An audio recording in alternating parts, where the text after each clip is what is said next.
मैं कहता हूं दुनिया के किसी भी कोने में उस लड़की को और उस महिला को ले जाइए जिसके साथ आप व्यभिचार, जिसके साथ आप संबंध बनाना चाहते हैं। प्रमाण दिखा देता हूं मैं आपको। आप कितनी भी तरकीब लगा लेना बचने की ईश्वर से, ईश्वर के ही 14 साक्ष्य ऐसे होते हैं जो आपको उस समय देख रहे होते हैं जब आप उस स्त्री के साथ, महिला के साथ व्यभिचार करते हो। व्यभिचार का मतलब आप समझते होंगे, गैर ताल्लुकात संबंध बनाना महिलाओं के साथ, स्त्रियों के साथ, लड़कियों के साथ।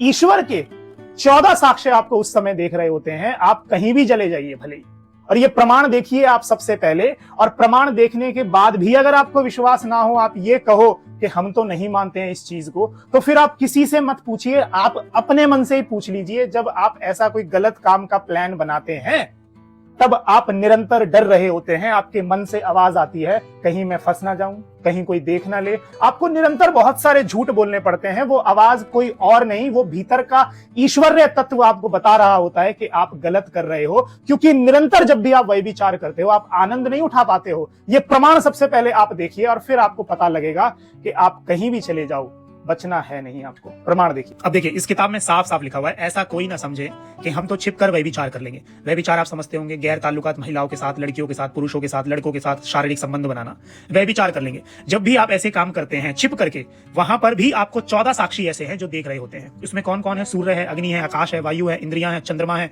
संध्या है, रात है, दिन है, दिशाएं हैं, जल है, पृथ्वी है, काल है और धर्म। ये सारे देवता हैं। सूर्य देव, अग्निदेव, आकाश देव, वायु देव, सब भगवान तो आपको उस समय देख रहे होते हैं। वहां यमलोक में ऐसा हिसाब है कि कहां छीका, कब छीका, इतने पर ही नाक काट दी जाती है, क्योंकि वहां पे आपके कर्म पुस्तक में दर्ज हो गए हैं। वहां उंगली उठाने पर भी दंड है। फिर कहां उंगली उठाई, किसको उठाई, क्यों उठाई, ये कोई नहीं देखता। एक एक कर्म का हिसाब है। यदि कोई सोचता है कि मुझे कौन देख रहा है, मौज मस्ती कर लेता हूं, अच्छी तरह से समझ लो कि आप बच नहीं सकते। निश्चित ही रूप से नरक की यातनाएं भोगनी पड़ेंगी। और ये किताब किसी साधारण व्यक्ति ने नहीं लिखी है भैया। ये किताब जाने माने गुरु, आप देख लीजिए, जो अभी शानदार चल रहे हैं, प्रेमानंद जी महाराज के शिष्य कौन है, श्रीहित कृपापात्र प्रेमवल्लभ शरण जी ने ये किताब लिखी है। विश्वास मानिए आप, प्रकृति आपको सच में देना चाहती है।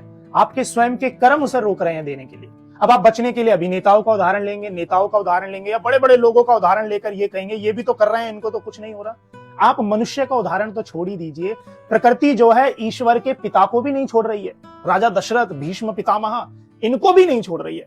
तो आप अपने कर्म सुधारें। जैसे ही आप अपने कर्म सुधार लेंगे, प्रकृति का चमत्कार आपको देखने को मिलेगा।